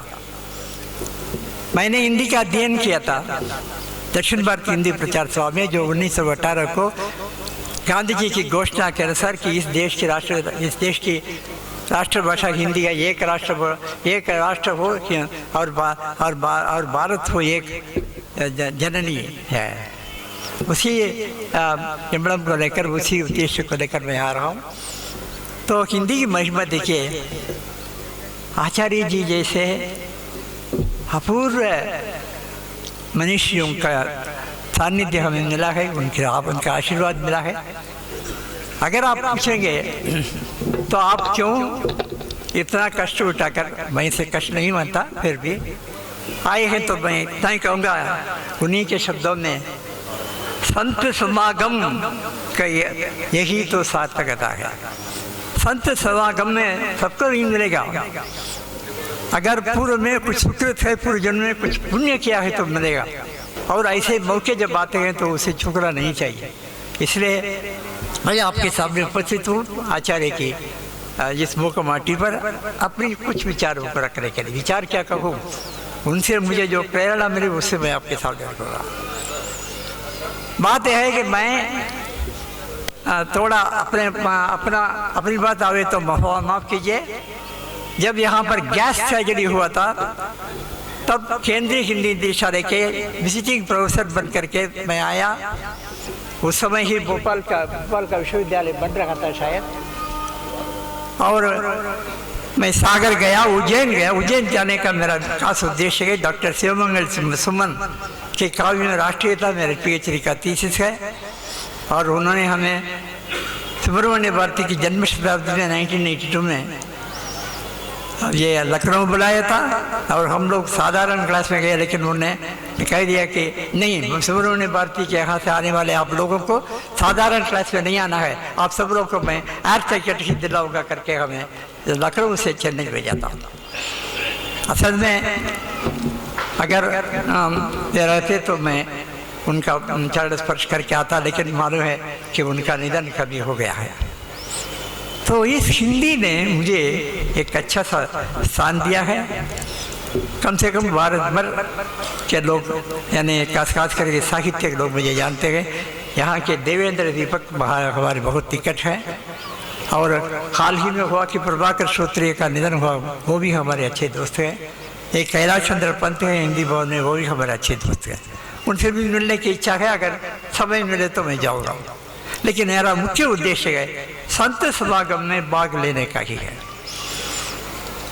तो ये मैं समझता हूँ कि इतनी भूमिका काफ़ी है, और भी कहने की ज़रूरत नहीं पड़ेगी। पहला भी उठाया, अगर इसका पहला जो पद्य है उसे आप लेंगे, मैं ये दिखाने के लिए लाया हूँ। 25 पृष्ठ लिखा है और उसका सप्लीमेंट भी लिखा है, लेकिन वादा करता हूँ अवश्य इसे नहीं पढ़ूंगा। जो भी इसका सार मैं मानता हूँ उसे आपके सामने प्रकट करूँगा, क्योंकि इस खास इतनी देर होने के बाद और भी आपको डराना या कष्ट देना नहीं चाहता, क्योंकि आचार्य जी के सानिध्य में जो पाया हूँ, तो दूसरों को कम से कम थोड़ा से कष्ट भी क्यों न हो, वो न देने का संकल्प मैंने किया है। पहले देखिए, पश्चिम न जाने इस 3 प्रसंगों को मैं आपके सामने रखने वाला हूँ। प्रारंभिक प्राकृतिक वर्णन ही कितना रोचक है। देखिए, सीमातीत शून्य में नीलिमा छाई। यहाँ तरह समुद्र, आप लोगों में से कम कुछ लोगों ने समुद्र देखा होगा या अधिकांश लोगों ने देखा होगा। अगर आप समुद्र के तट पर खड़े होकर देखेंगे तो एकदम नीला भरा रहेगा, लहरों के चंचलता के बीच में आप उसका रसास्वादन कर सकेंगे। और ऐसे भी जगह हैं जहाँ पर सूर्योदय भी होता है, सूर्यास्त भी होता है। हमारे कन्याकुमारी जो होता है वो अवश्य दर्शनीय है। तो यहाँ पर भी ये पहला सेंटेंस जो है, पहला वाक्य जो है, सीमातीत, शून्य तो सीमातीत है। तो इसी तरह अगर आगे चलता है, इसी तरह और 2 प्रसंगों में प्राकृतिक वर्णन बहुत सुंदर लगता है। जयशंकर प्रसाद की बात तो क्या कहें। उषा सुनहले तीर बरसती जयलक्ष्मी सी बुद्धि तो हुई, उधर पराजित रात्रि का जल में अंतर्निहित हुए। तो देखिए, ये सूर्योदय का दूसरे से अयोध्या से, शायद मैं गलत नहीं कह रहा हूँ, मेरा ख्याल है राघवती रवि राघवती अभिराग विनोद बसेरा। ये सवेरे आप सूर्योदय को देखेंगे तो आपके मन में ये प्रेरणा मिली है। और हमारे यहाँ तो संघकाल का साहित्य बहुत पुराना मालूम माना जाता है, नहीं है, पुराना है। तो उसमें पहला जो है एक गीत है। असल में उसे गीत संग्रह करना चाहिए। उसमें भगवान कार्तिकेय का वर्णन होता है। उनको नीला सागर जो है नीले मयूर के समान लगता है। सूर्य जो आते हैं वो भगवान कार्तिकेय के समान जाते हैं। सूर्य आगे उदित होते होते ऊपर चढ़ते चढ़ते जब आकाश में पहुंचता है, निर्विरोध, बेरोक टोक के, कोई उसको रोकने वाला नहीं है, और उसको सब लोग पसंद करेंगे। दुनिया में दूसरों से पसंद करवाना बहुत मुश्किल है, उसके लिए कोई पसंद नहीं करवा सकता है, अपने आप आना चाहिए, दिल में बैठना चाहिए। तो कार्तिकेय भी ऐसे निकले कि वे जहाँ जाते थे विजयी होकर के जाते थे। देखिए तीनों में प्राकृतिक जो सुंदरता है, खास करके सूर्योदय की सुंदरता है, उसको जरा सोच लीजिए। बहुत ज़माने से ऐसा होता है कि अंदर जब कोई समस्या होती है, कोई उलझन होती है, तो उसे दूसरों से प्रकट करके कोई समाधान पाना चाहते हैं। यहाँ बहुत सुंदर रूप से इस मुख माटी में आया है, नदी की मिट्टी अपनी व्यथा बताती है और आगे उसको क्या करना पड़ेगा, तो उसके लिए दिशा दर्शन मार्गदर्शन चाहती है, माटी चाहती है। मैं भी चेन्नई का माटी आपके सामने, चेन्नई की माटी का पुतला आपके सामने प्रस्तुत हूँ। ये मिट्टी सफल होगी या नहीं आप जाने, और आचार्य जी का आशीर्वाद इतना ही है। तो माटी और भी एक शब्द में ये तो हम लोग हिंदी के प्रोफेसर हैं, हमको जब एक विषय लेते हैं तो उसमें पूरा पढ़ने की इच्छा होती है। तो उसमें मुंह का माटी कहा है, मौन रखने वाले। आपको मालूम है जो आदमी गुस्से में आता है, प्रचंड रूप से बक बक जग जग करता है, तो उस ऑलरेडी समय के बाद वो सड़ना पड़ता है। उसे देख करके हमें डर नहीं लगता है। लेकिन जो आदमी बोलते नहीं है, मुंह रहते हैं, मौन रहते हैं, अगर वो एक शब्द ऐसा बताएगा कि बस हमारी नानी मर जाएगी, हम छटपटाएंगे, क्या बात है। यहाँ माटी मुंह का माटी कही है। लेकिन असल में मैंने जब इस पूरी पुस्तक का अध्ययन किया, वो भी एक पुस्तक मिलने का भी एक कथा हो गई है, तो मुझे मालूम हुआ कि ये माटी मौन रहकर अपना उद्देश्य सफल बनाने वाली है। अपने प्रयत्न में उसको हमेशा विजय ही मिलेगी, आरंभ से ही देखते हैं। और देखिए कुछ लोग ऐसे होते हैं जो किसी से संदेह पूछते हैं, संदेह पूछते समय वो अपना अहम बीच में लाते हैं। अगर जिसके जो हम को मैं कहता हूँ जो कहने लगते हैं, मुझे अब उसके आगे नहीं कहना चाहिए, क्योंकि मैं ऐसे देश से आया हूँ जो अब राजनीति की गड़बड़ होगी। हम तो राजनीति में नहीं जाते हैं, आपको मालूम है। हम सब साहित्य जब तक अपने को सीमित रखते हैं तब तक अच्छा रहेगा। हाँ, गिने कुछ राजनीति के लोग साहित्य में, उदाहरण के रूप में गंगा बाबू रहते थे, तो वो जब साहित्य की हिंदी साहित्य की कोई बात बताते तो हमें बहुत पसंद आता था। तो बात है वो स्वयं कहती है, मैं सिर्फ 2 शब्दों का लेता हूँ, मैं पतित हूँ, पातित हूँ। मैं पहले से ही पतित हो गई है, जरा सा नीचे हो गए, वो ऊपर भी और भी दम चले जाता है, दौड़ जमाते हैं लोग तुरंत। वहाँ पर भूमि जो है, यहाँ प्रतीक भी बहुत अच्छा लगा, पात्र भी ऐसा है कि भूमि जो है वो सहनशीलता की मूर्ति, माता पृथ्व्या पुत्रो हम कह करके हम आनंद का अनुभव करते हैं, ये उपनिषद वाक्य है। तो इस भूमि माता बहुत ही सुजान ढंग से उसको यानी नदी की नीर माटी को रास्ता बताती है, मार्गदर्शन करती है और उसे एक तरह से तैयार करती है आगे उस माटी को कितना कैसे कैसे अनुभवों से गुजरना पड़ेगा, कैसे कैसे घटना उसके ऊपर आने वाली है, उस सब का एक परिचय दे करके आते हैं। तो ये जो है ये संदेह पूछने का जरा भगवद गीता में दीजिए। आपको मालूम है दुनिया में पहले पर सही करने वाले, हड़ताल करने वाले कौन है मालूम है? हमारे अर्जुन। लड़ने का समय आया लेकिन वो तो सबसे नीचे फेंक करके रह गया, हड़ताल करता मैं क्यों करूँ। तो हड़ताल भी हमारे यहाँ बहुत प्राचीन परंपरा में चली है।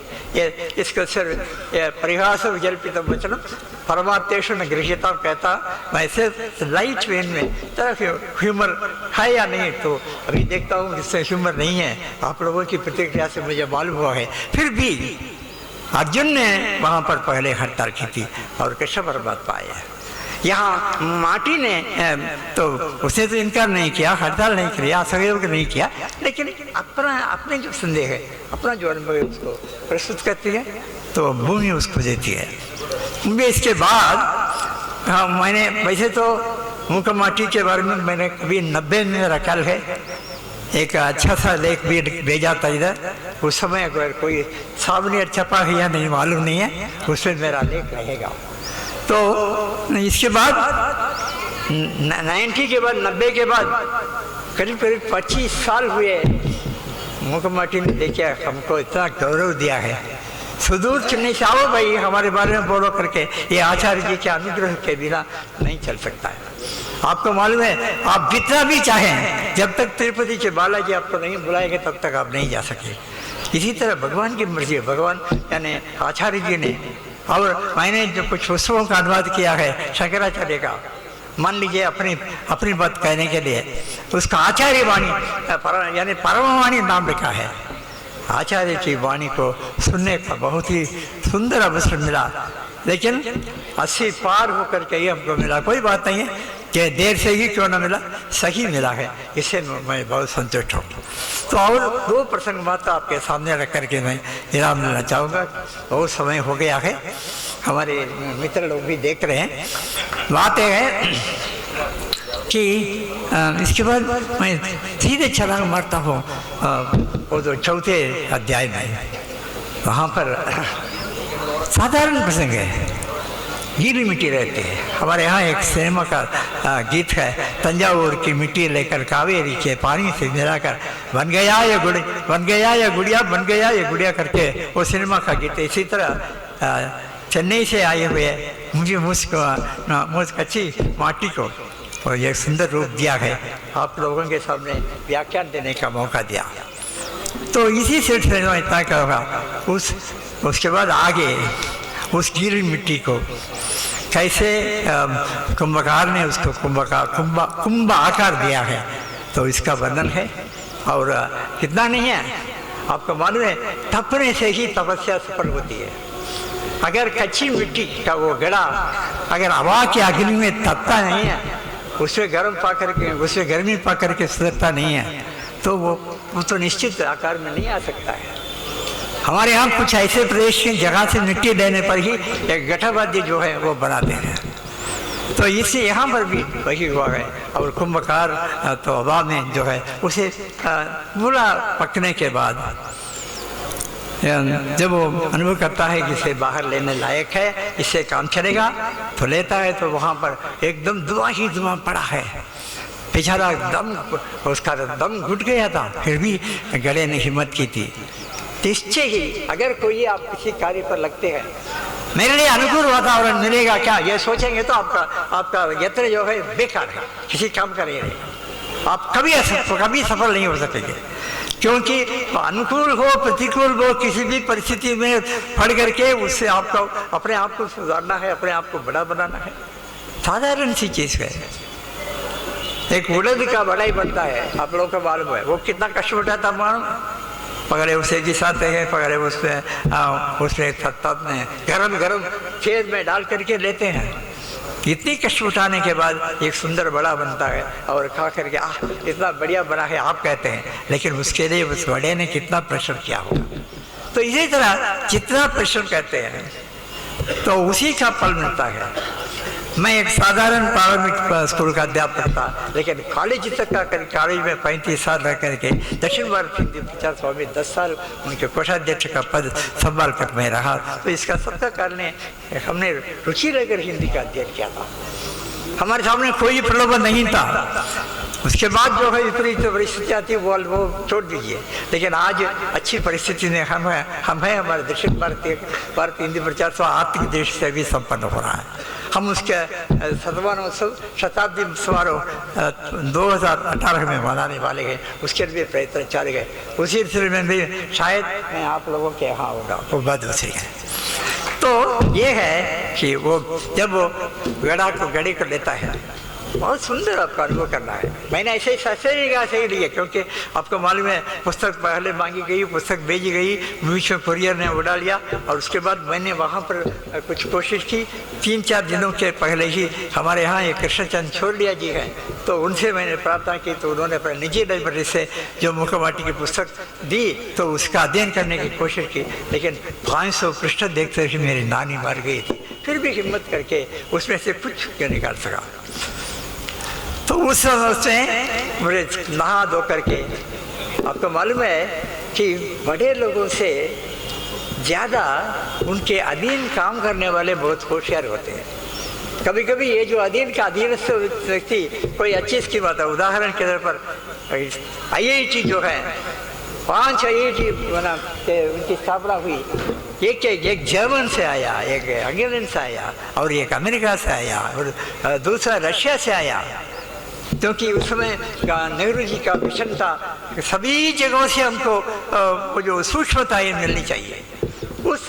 लेकिन आपको मालूम है, इसे छाटआउट करने वाले, इसे पुस्तक यार इसे लिपिबद्ध करने वाला एक छोटा सा हिटलर था, लेकिन उसका नाम नहीं लेते, लेकिन नेहरू जी का नाम ही लेते हैं। मैं वो ठीक ही नहीं कहता हूँ, गलत भी नहीं कहूँगा, लेकिन बात है कि एक आदमी के मन में विचार आता है तो वो जब शेप लेता है, आकार लेता है, तो उससे बहुत फायदे होते हैं। तो यहाँ पर तो सेठ जी के यहाँ जाना था। सेठ जी खरीदने वाले हैं, लेकिन वो अपने नौकर को भेजते हैं। नौकर क्या करता है, उसे तब तक कुंभकार धो करके वो मिट्टी के घड़े को प्रस्तुत करने लायक बना दिया, वो ठूंकता है।